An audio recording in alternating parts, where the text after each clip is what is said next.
Good afternoon, everybody. Welcome to this latest iteration of the CLCC Research Seminar Programme.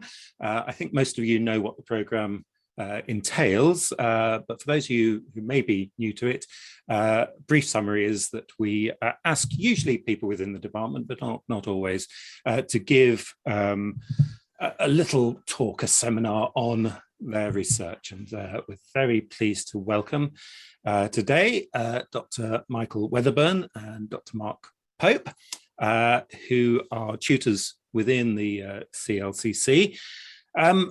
Michael is field leader for humanities and social sciences on the Horizons programme. He's also an academic fellow at Imperial's Data Science Institute. His PhD is in the history of science and technology, and he researches the historical development of the workplace around the world. He also runs a consultancy called Project Hindsight, which champions the use of historical evidence, data, and experience for forward planning. So we're looking backwards to look forwards in that sense with today's talk. Dr. Mark Pope is, again, a tutor within the department. He worked as a teaching fellow in the changemakers field in Imperial Horizons and has done since 2016. Before coming to Imperial, he taught in higher education in politics and international relations and media and communication departments.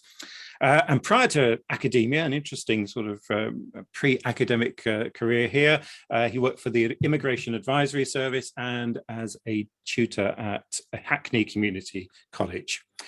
He holds an MEd in University Learning and Teaching and a PhD on Security Discourse. There are speakers today. In terms of our topic, we are given this wonderful title, Whatever Happened to Flying Cars?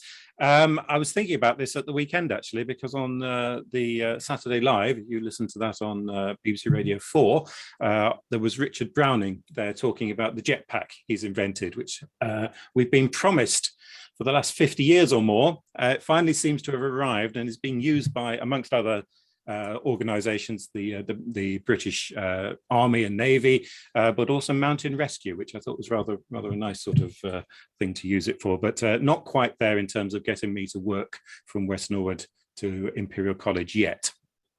Nonetheless, perhaps this session will give me an idea of when that's going to happen. In this seminar, our speakers are going to summarize the field of futures thinking, and we're going to be treated to some case studies on how futures thinking can be evaluated and enhanced. So we're going to be looking at historical development of futures to date. And I will warn you, if the warning is the right word, there may be some audience participation required, as I believe we are going to be asked to offer some of our experiences and knowledge to contribute to their research. So we're promised again an stimulating and interactive seminar, which is going to provide insights into the different meanings and thinking around futures. I'll pass over to you two now. Thank you, Michael. I'm going to start and then I'll pass over, as I'll describe, to Mark. So you should all be able to see my slides now, but if you can't, please let me know. What happened to our flying cars? Fresh evidence-based approaches to futures. I should start this presentation by saying no one wants flying cars more than me. I'm not trying to make people cynical about technology forecasting. I'm aware, by the way, I'm not going to talk about this much today, but the flying cars have made the news once more. We've got various prototypes. There's a taxi drone was advertised to me yesterday. And I really look forward to these. But as Michael Paraskos said, we've been promised these things for 60 years or more. And it just gives a sense of perhaps the predictions and the reality don't match, and often in quite a very noticeable way when we view it in hindsight. And this is a crucial point of my section of today's seminar. So I'm going to talk a bit about the history of the future, a topic with my historian hat on, I'm writing a paper about. Then I'm going to sort of apply that to some specific examples as I'll describe, and then I'll pass over to Mark for a great exercise, and you can see the kind of things that we do in our department. Michael summarized my present job at Imperial, and I'm drawing on teaching of two courses, History of Science, which I'm teaching later today, and understanding our digital world. I just put these next to one another because sometimes I have to explain to people how I can be someone who teaches both disciplines, kind of digital data studies and history. And I hope this talk helps you to understand how I combine them together, hopefully productively. As those of you who know our department, we're really interdisciplinary and really believe in informing and building bridges across different specialisms within humanities, social sciences, languages, and across then to science, technology, engineering, and medicine. So the history of the future, there is work on this already. And when I was doing my PhD, my supervisor always said, you need to tell people what the current state of the literature is, and then you can explain how you differ from it. So that's what I'm doing. There is this article, which actually Mark Pope showed me, that says, here's a kind of structure and exploration of the different intellectual traditions of how people think about the future in the West, right? It's a point we'll come back to. And this author, who's South Korean, said there's 3 phases: post-war, 70s to 80s, and 90s. Drawing on the history of technology and thinking about how historical layers kind of build up over one another. Less looking at intellectual traditions, more about what people are using on a daily basis. I'm going to reimagine this history, both periodization and definitions. And so what I've been thinking about, and I'm writing a paper on this, is I think we actually have 4, and the periodization is different because, notwithstanding, I'm aware there's very old kind of proto-science fiction, the New Atlantis, for example, and even into ancient periods. Your science fiction, I think, to me, really dates from the 19th century, but to date, because we're still producing it, right? And then I've defined these differently because I think it helps us to think about what people are actually using these ways of thinking about the future for on a daily basis. So I've called number 2, drawing on contemporary language, technocratic futures, which is very instrumental in purpose. And then moving into more recent history, I've called it pluralists brackets democratic, and 4th, pluralist brackets instrumental. And I'm going to explain numbers 3 and 4 in particular, because these are the ones that are less studied than the first 2. So science fiction, you don't really need an introduction to this. It's an old specialism, but also currently very popular and has been for a very long time. I love it, and has been received an enormous amount of research attention and teaching from H.G. Wells, of course, an Imperial College alumnus, Jules Verne, all the way up to the present day, the recent movie of the wonderful book Dune, which I loved. So I'm not going to spend too much time on that because I think that's been so well covered by so many clever people. Speaking of clever people, this book I cannot recommend enough. It's the best book I've read in perhaps 2 years.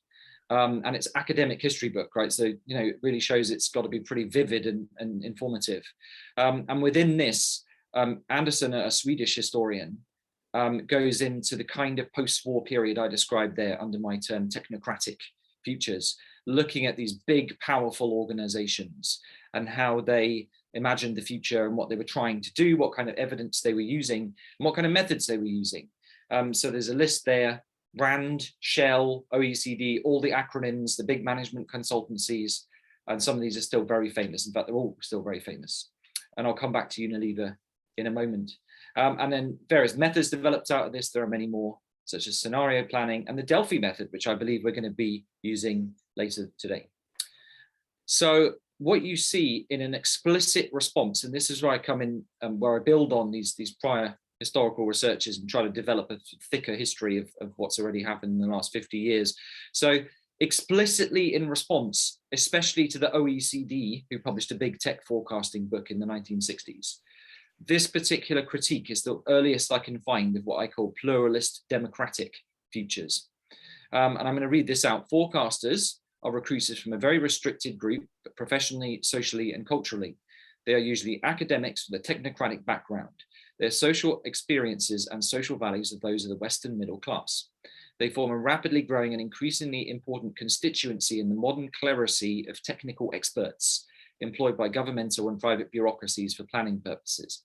And this is, as I say, the first instance I can find of what has become much bigger, which is a critique of futures thinking. That basically the critique is exactly the same as this. And there was a wonderful event at the Royal Society of Arts, of which I'm a fellow, 2 months ago, and the full video, which is an hour and has wonderful speakers, from all kinds of diverse perspectives and backgrounds, sought to explore how do we do this more globalized, more kind of grassroots, less technical, less male, less quantitative, as I'll talk about in a minute, and try to kind of democratize thinking about the future. And then number 4, now this is the one which to sort of scholars of this field, I don't know if they really know it exists because it's smaller and exists outside the usual kind of think tanks and academia. And I'm going to describe fully what I mean, but I've got 2 examples here. The one on the top left I encountered during my time in Hong Kong a few years ago. And you can see there's people thinking about the future. There's people being pluralist in the way of thinking about what sources are we drawing on. But the result, they're very results orientated. And this is why I've called them instrumental, similar to number 2 I showed earlier, like the big organizations.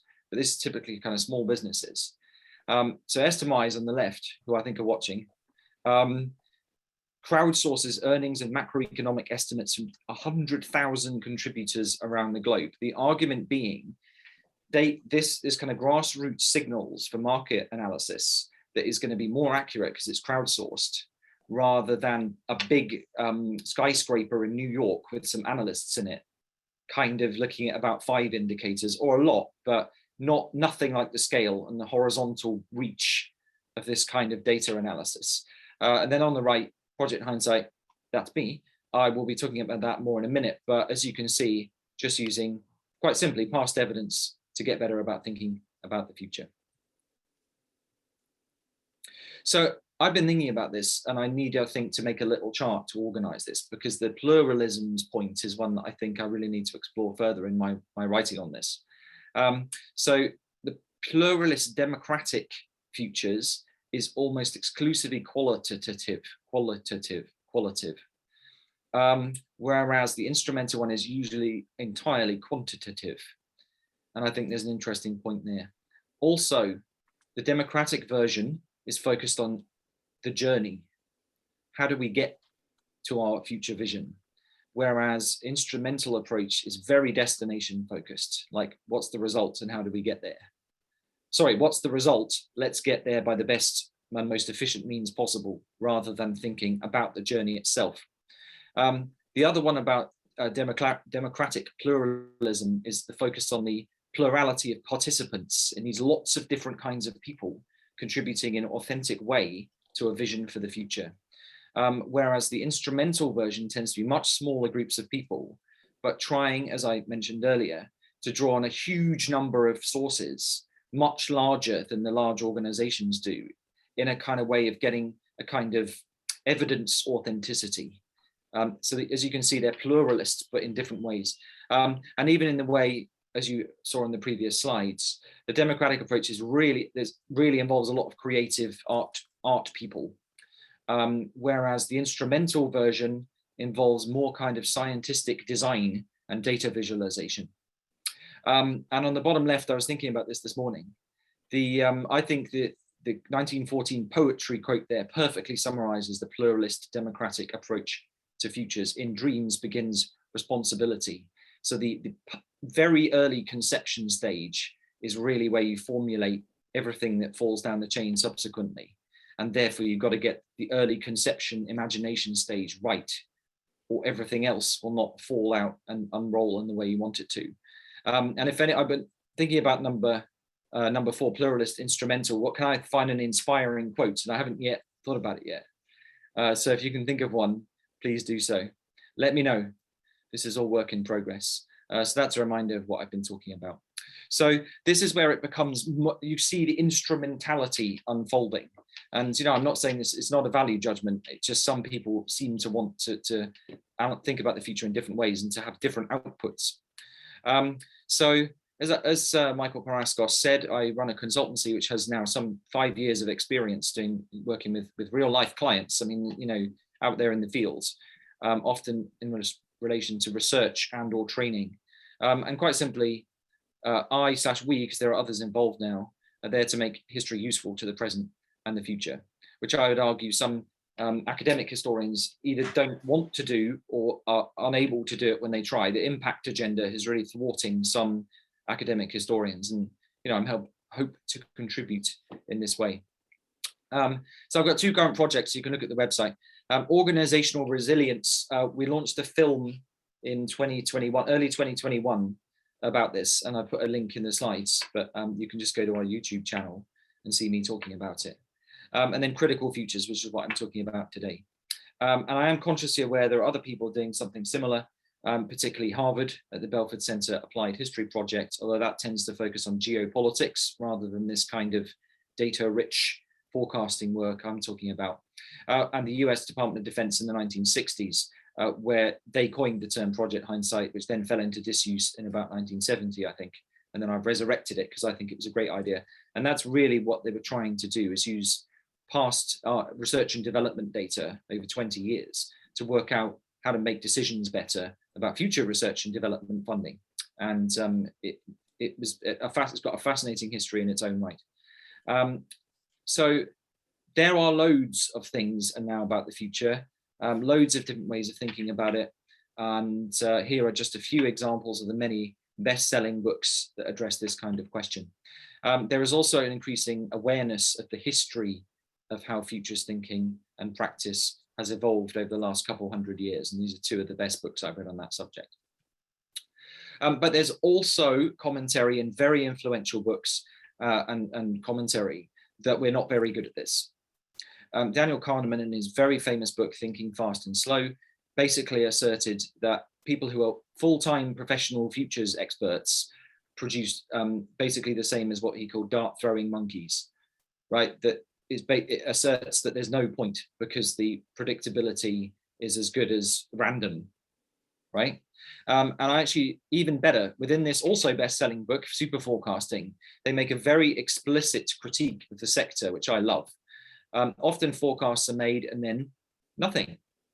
Accuracy is seldom determined after the fact and is almost never done with sufficient regularity and rigor that conclusions can be drawn.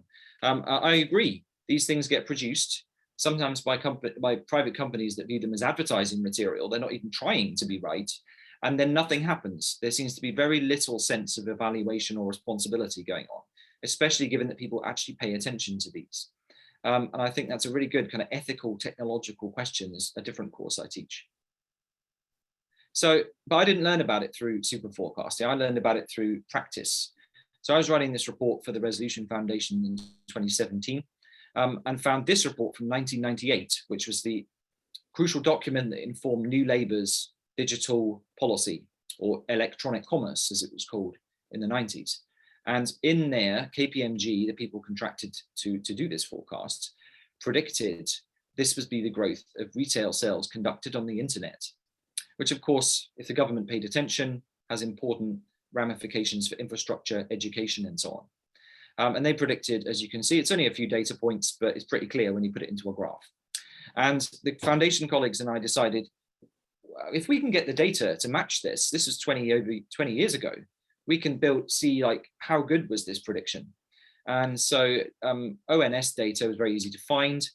We mapped it on it, and lo and behold, when we were writing this was the year in which it reached 16%. So the technological forecast there was way off. It took a lot longer to generate this amount of interest than was initially predicted. Now that's only one study, so we can't really draw anything from that, but I just thought it intrigued me in this methodological approach. And then I encountered a whole book that Unilever wrote in the 1960s, doing something like the forecast we just saw, but on a massive scale. It was a prediction of basically all of Britain. And unusually they listed all their data sources, which were things like this. They look boring and they kind of read it as well. But when you extract the data out, which is still published to this day, we can go and look how Unilever thought 1963 compared to 1984 would be, and try and develop some trends out of that. And this was done during the coronavirus lockdown. So some of the stuff had to be mail order, some was online, difficult research by comparison. And I thank Mark Cox-Smith for contributing a lot of work to this alongside me. He's the co-author of the final report, which we published in May this year. And just the final points from me, I'm going to just describe the kind of things we did.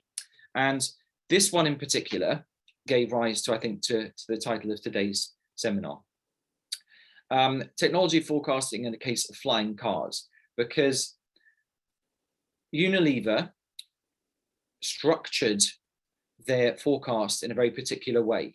They put technological forecasting as chapter 1, and then other factors 2, 3, 4, 5, psychology of the future, demography of the future, the family of the future, and so on.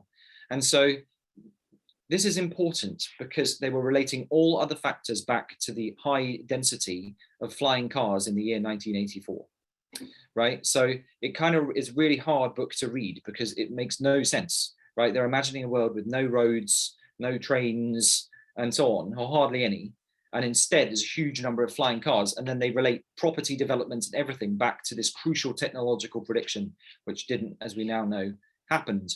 And as you can see, you even need to kind of decode what they're saying from this, but this is the prediction of the number of air passengers. And that would include aircraft, big ones, and flying cars, small aircraft. And we can see on a basic graph, which got a lot of attention when this came out 6 months ago, that it wasn't, it didn't make it there. But the general lesson I would take from this, rather than the flying cars point, is that if you put tech forecasting first, you just read this paper, it's 1 page. You put tech forecasting first, it's likely to be very unreliable because you then relate everything back to it. Whereas you put population or something like that first, which is pretty predictable by comparison, you might get a more kind of mature, as it were, study of what you think the future might develop into. And there's some other examples from that report I don't need to talk about now. We did predicted change versus actual, and then looked into the history and explored what that might come out of that. And then what we're going to do is do this dozens and dozens more times. I've got the best part of 200 forecasts now from the history, and then try and evaluate them in the same way and build up a kind of critical mass of evidence to draw some conclusions from exactly what the book Super Forecasting was asking for. And now it's my delight to pass you over to Dr. Mark Pope, who's going to tell us about some of this in a different way and in a live and in a contributory way. Over to you. Thanks very much, Michael. That was really interesting.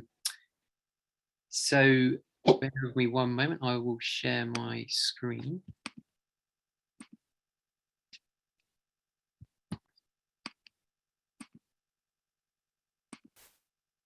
Okay, yeah, thanks very much, Michael. So what I'd like to do in my section is to talk about the kind of approach that I've been taking, excuse me, while I've been teaching on the Changemakers Creative Futures module, which is a 3rd, 4th year Imperial Horizons module here in the Centre for Language, Culture and Communication. So firstly, I spoke briefly with Michael yesterday, and we think my approach, if it fits in one of his 3 types, in one of his 4 types, sorry, in the typology, is probably a pluralist democratic type. Democratic because we do try to encourage the students to think about how people could be empowered to influence the future. And pluralist, well, we have students from many disciplines. They're all STEM, so it's not the most diverse cohort that we're dealing with in terms of the researchers that we're using. But nonetheless, yeah, that probably is the best type to categorizing it under. So yeah, what I'd like to do is run through the kind of principles that we follow and we try to encourage the students to follow through our module here, and then actually give you an activity to do where we ask for your thoughts on the next 30 years. And I should say, actually, although I'm the teacher for the Creative Futures module, many thanks to Elizabeth Hawke, whose idea for the Creative Futures module it was originally.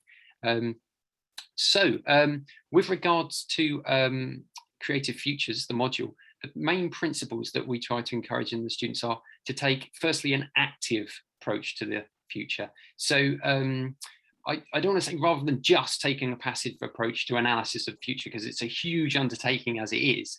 But we really want to encourage the students to think about, as the Changemakers philosophy is, to think about how they could perhaps influence the future, or at the least perhaps how a narrative that they created might provoke other people to influence the future themselves. Secondly, as the democratic principle suggests, it's very much participatory, but also personal. So we do lots of group work, and we encourage students to use interviews a lot. It's very dialogical, but also group-based interviews as well, like the Delphi method, like focus groups, if and where it's relevant to their approach. But also personal. We try to prompt students to choose topics to research that they're personally interested in as well.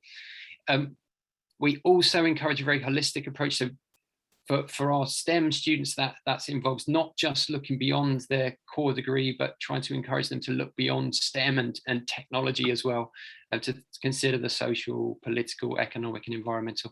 And finally, obviously, for a Creative Futures module, we encourage creativity.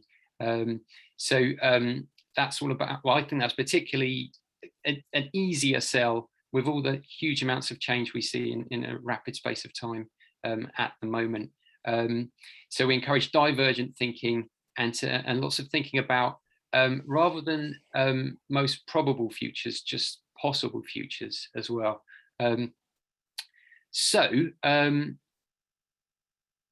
Next slide should appear.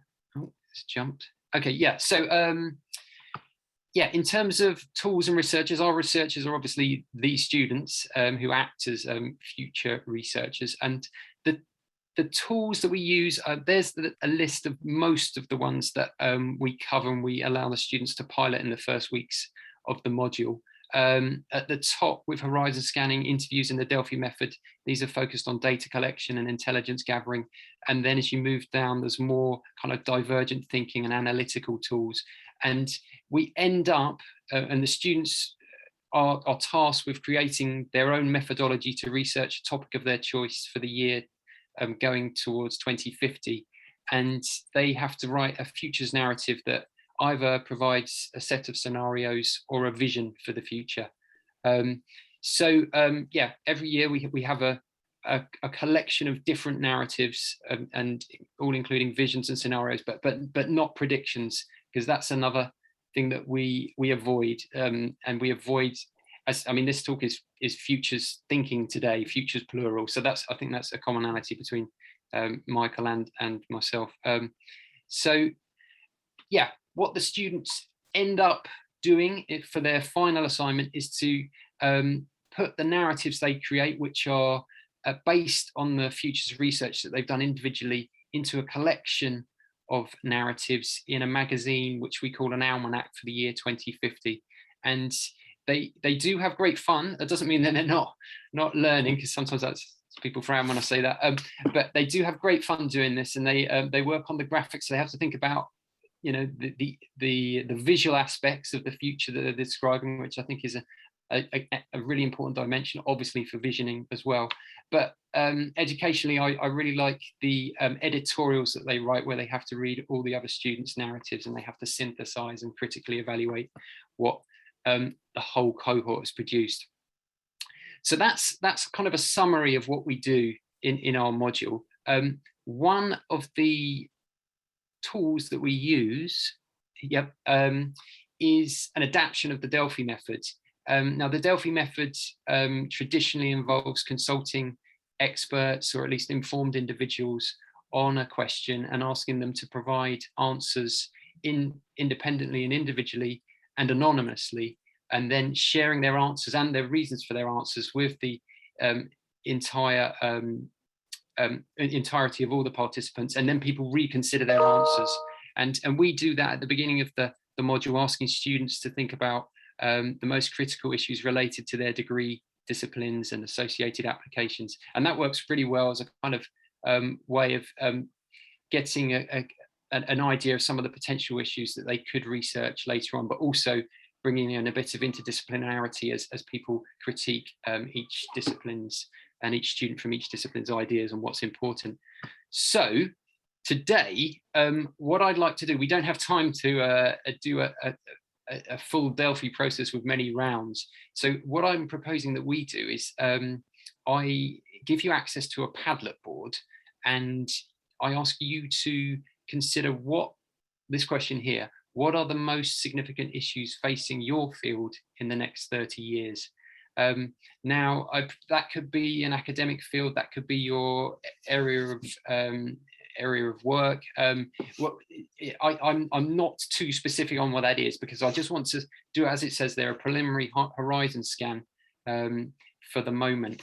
So that's the question. Let me get my Padlet up on screen. Bear with me one moment.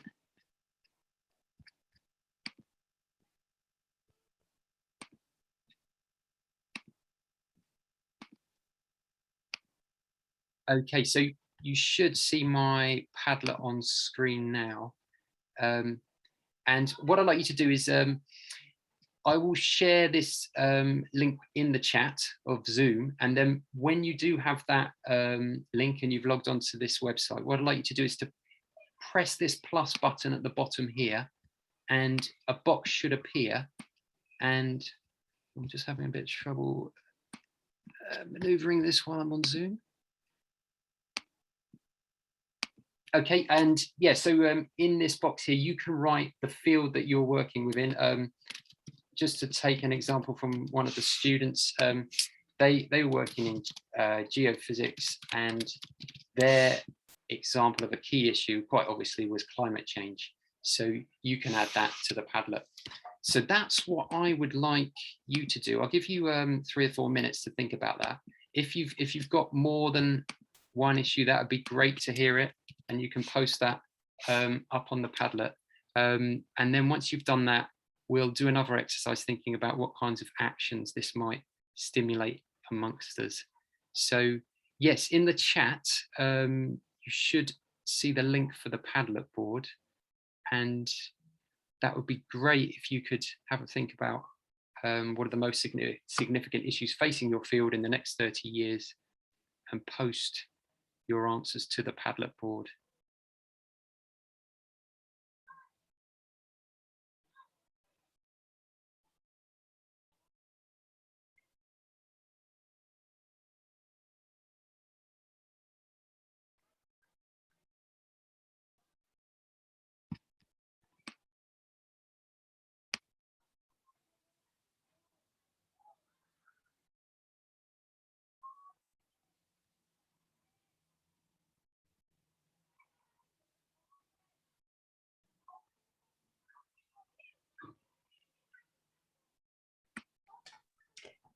Mark, just a question. When you talk about issues, is it with a negative slant or with a positive possibility slant? It's meant to be neutral. I know issues has got a slight, yeah, but if you could take it neutrally, good question, thanks.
Okay, 1 more minute and then we'll finish this exercise. Thanks for all the posts.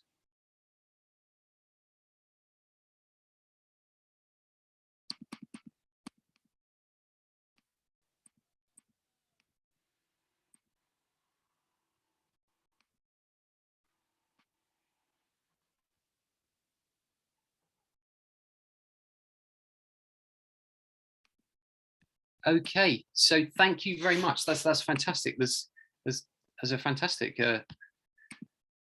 range of issues there. That's brilliant. So what I'd like to do now, because we've only got a couple of minutes left, I think, the plan is to put you into breakout rooms and give you a chance to discuss this in terms of potential actions that you could take in response to this. So what I'm going to do is create 11 breakout rooms, so you can go into pairs in each of those breakout rooms, and I will have to put you in manually. Okay, so bear with me one moment.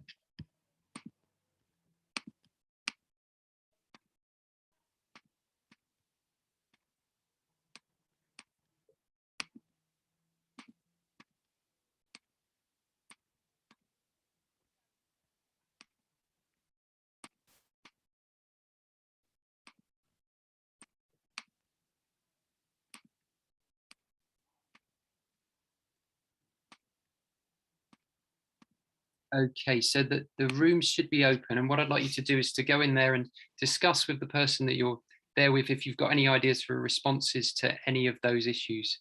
And so everyone apart from Michael Weatherburn has been assigned a room. Sorry, Michael. That's all right. Everyone's going in. No problem. You might want to pause the recording also, Mark, because it won't say anything right now. Okay, yeah. Okay, thank you so much for doing that and for coming back. I know it's quite quick.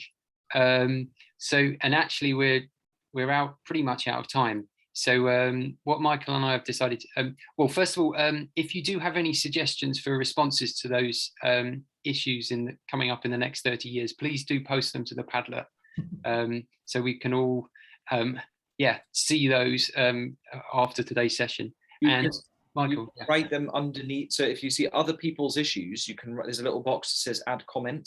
So if you could add your comments, maybe on other people's issues that you discussed in the chat, that would be. I think it would just show what a useful exercise this can be. Thank you. Yeah. Back to you, Mark.